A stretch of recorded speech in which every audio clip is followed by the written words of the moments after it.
President Trump has signed a bill signaling support for Hong Kong's protests, prompting Beijing to issue a sharp response and summon the U.S. ambassador to China.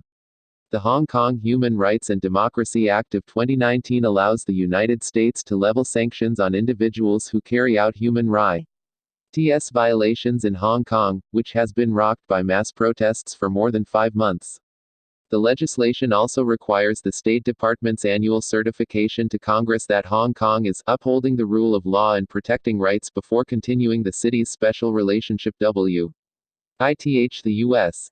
Hong Kong's special trade status with the U.S. has cemented the city's position as a global financial hub, allowing it unparalleled access to American and Chinese markets.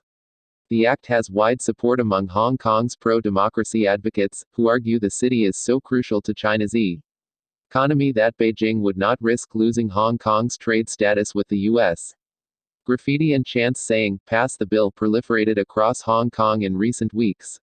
Critics argue the act will jeopardize Hong Kong's economic future without sufficiently punishing China if it suppresses the protests with excessive force. To me, Beijing would like nothing more than the U.S. to remove Hong Kong's special status, Susan Thornton, the former acting Assistant Secretary of State for East Asian and Pacific Affairs, said in an October interview with the Hong Kong newspaper the South China Morning Post. They're wielding the act like a club, and they don't seem to understand that the club is basically going to whack the Hong Kongers upside the head, and the Beijingers will be dancing in the streets.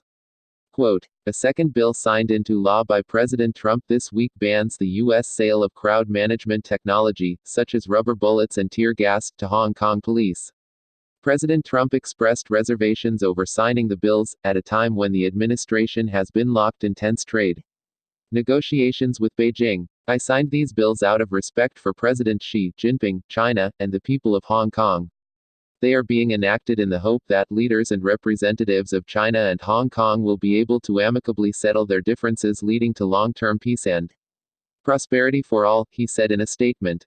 In a separate statement, Trump appeared to take issue with aspects of the legislation. Certain provisions of the act would interfere with the exercise of the president's constitutional authority to state the foreign policy of the United States, he said. Without specifying further, last week, he said on Fox News, "I stand with Hong Kong, but we're also in the process of making the largest trade deal in history." China's foreign ministry warned it will take countermeasures, without specifying what they will be. This is a severe interference in Hong Kong affairs, which are China's internal affairs.